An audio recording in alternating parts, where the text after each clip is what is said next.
Hi, my name's Ed Tinker, and I'm going to talk about Lugers. It's what I know, and it's what I have a few of.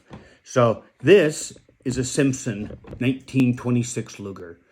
Now, I'll give you a very brief thing about Simson. After World War I, DWM was not allowed to make military arms, and the Erfurt arsenal was completely shut down because it was a government arsenal.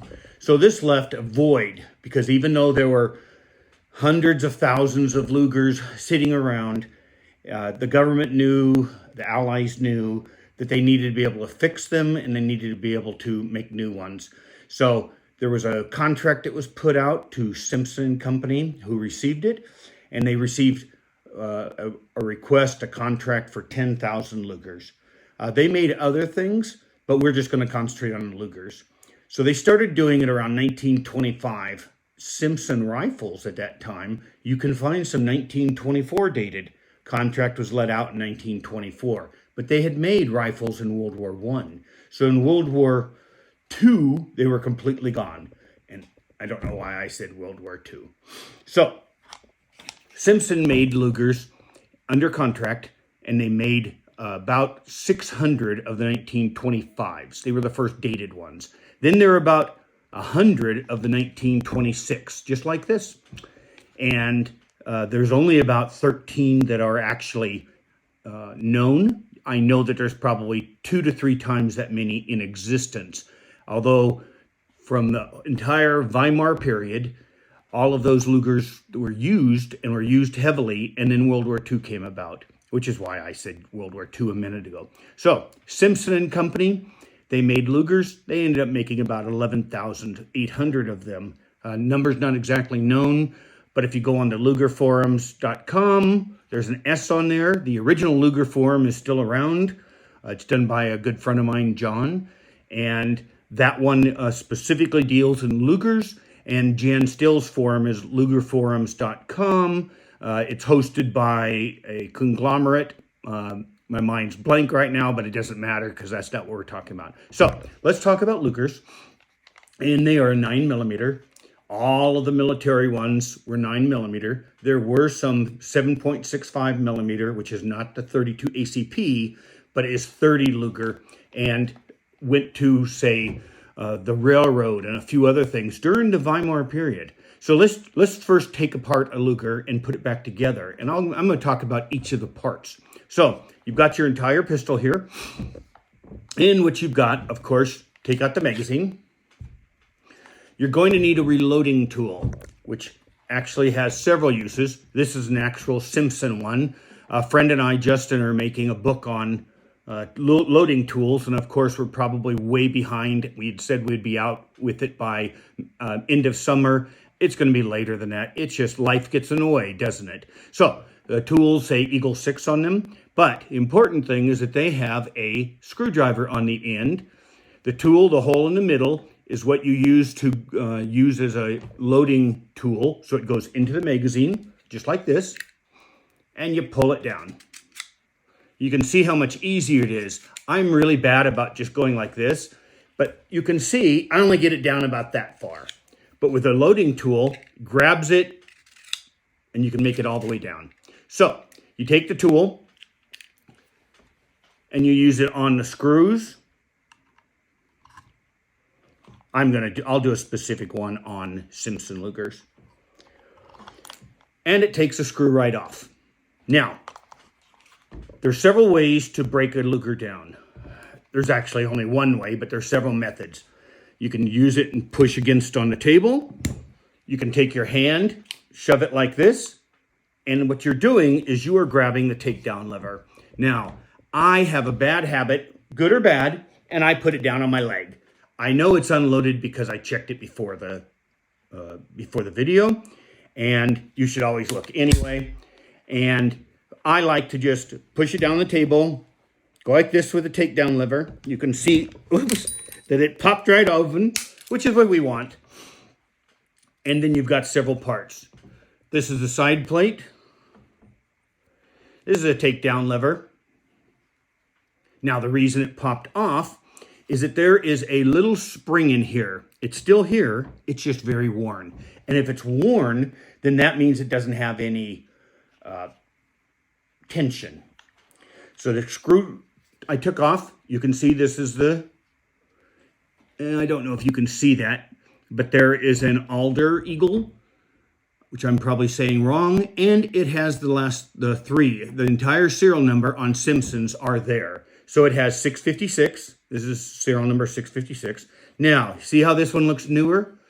This was originally in the collection of Ralph Shattuck, and Ralph was a nice guy. He treated me very well all the time. But he had a habit of selling expensive guns that had been messed with. At least that's what everybody says.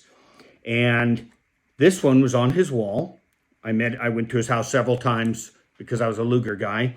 And this one was very worn. And you can see that it matches 656. And I had a master person, Jim Solomon, who refinished it for me very lightly. He knew what it was, and he was very careful. I should probably darken it up a little bit. I just hate messing with any Luger too much. Here's the frame. And you can see inside it should be in the white. And I'm not going to take the frame down any more than it is. The hold open, which I'm sure you cannot see, has a small Eagle 6 on it and has the last two of the serial number, which should be what? 56. This is the upper. People will call them a cannon. They will call them an upper. They can call them a receiver. I have found that I've always called them an upper, and I made that comment not long ago, and somebody didn't know what I was talking about. The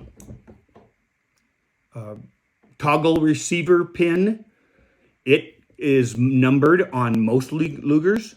On Simson Lugers, let me say that again. Anything before 32, I believe, might be 1934, was blank. So this one's blank, and if you find them numbered and they number the gun, that's okay too. So the upper, I'm leaving on the sear, which you'll hear people talk about, oh, you can shoot. Well, if you push on it, it would go bang. But that's just, we've got that part. Here's the toggle. Toggle consists of the rear toggle, the middle toggle, and the front toggle. I'm hesitating because I was trying to think of the exact names, but I can't. So the firing pin, you again take the loading tool. You push in, turn, and you can see there's spring and this little doohickey. Now it has on it an Eagle 6. Simpson marked more, I would say, as almost or more than Erfurt did. And the firing pin, which does not want to fall out. So you can take the screwdriver again, and it just pops out. Let's look. Does this have a 56? It has a 56 and an S on it. Early guns will be usually with an Eagle 6, but you see the S for Simpson on a lot of different parts here and there. Now, this is an interesting, can you see how this has grooves on it?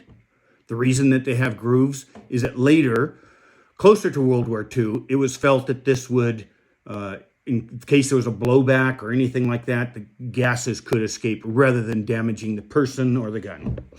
So these are all the major components. I never take it down more than this. I've seen people when they get a brand new gun, they take it completely apart. I simply don't. I clean everything and I go from there. So let's put it back together. Firing pin in, spring, doesn't matter which way it goes, and the retainer. Use the screwdriver again. I happen to be looking right at the Eagle 6. I put it in. You have to push and turn, which locks it. Line it up, and I just kind of drop it. It always has a little bit of a tension to it, and that's to be expected because of how the gun is. Oh, see, I'm having a heck of a time. That little pin doesn't want to go in there. Probably every other day it would go in so easily, and I would say, oh, that was easy. Oh, so we can all be idiots when we're trying to put a gun together. A mainspring housing on a 1911 A1.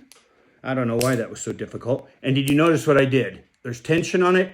I always just push it down. Now, you see this? That's very important. We'll put the screws on last. Line it up like this and push. You notice that's going to push up. Now, I always push it down. And what it's catching on is that little doohickey. And you're not going to be able to see it. Many times what I do is I turn it upside down so I can look at it. And I just make sure that the retainer, that's not the correct term, a little S-curve link, it's a link, and make sure it gets on there. And then when you push it, you can see that there's a tension there because what you're pushing against is the actual mainspring itself. Get the side plate, put it in, and it goes into where the trigger is. Take the takedown lever. Oh, I got ahead of myself. Put the takedown lever normally shouldn't come out, but this one has such an old spring, it has no tension. So put that in, and again, I add pressure. And then you just push up on the takedown lever. Now, it's all together. And then we put the grips onto it.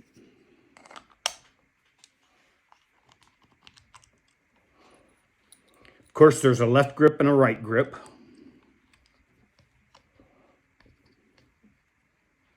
So a Simson Luger like this is rare. You can say they're uncommon. This one is very rare. Why? Because out of 2.5 to 3 million Lugers made by 6 or 7 companies, and I say 6 or 7 because what companies made them? DWM, Erfurt, Simson, Mauser. Who else is there? Because there's some post-war ones. However, Vickers, people swear up and down that Vickers in England actually made all of the parts and made 10,000 Lugers for the DWM, because this was right after World War I, and DWM then, well, I'm having a heck of a time. So DWM then contracted out, and Vickers made 10,000 Lugers. Now, I've always felt that the parts were supplied to Vickers, and then they made the Lugers. Depends on who you talk to. Just because making 10,000 Lugers requires lots of parts. Simson did it, very true. However, they got the old Erfurt parts, and eventually Krieghoff, who is the 5th, and the 6th one is the Swiss. And they made their very own Lugers after a while. First they bought DWM Lugers. I've got one of those, and I'll show you that one on another episode. But anyway, so the whole point of that is that there are 6 makers, and then you've got post-war ones. So Krieghoff eventually got the Erfurt tooling, and they said they are all used up. So they used them as a basis, and they made their very own tooling. At least that's what Mr. Gibson said in his Krieghoff book. So this is a Simson Luger, although the primary part of this was what I wanted to show and take it apart. If you have any questions, put them in the comments, and we'll go from there. Subscribe and like. Thank you.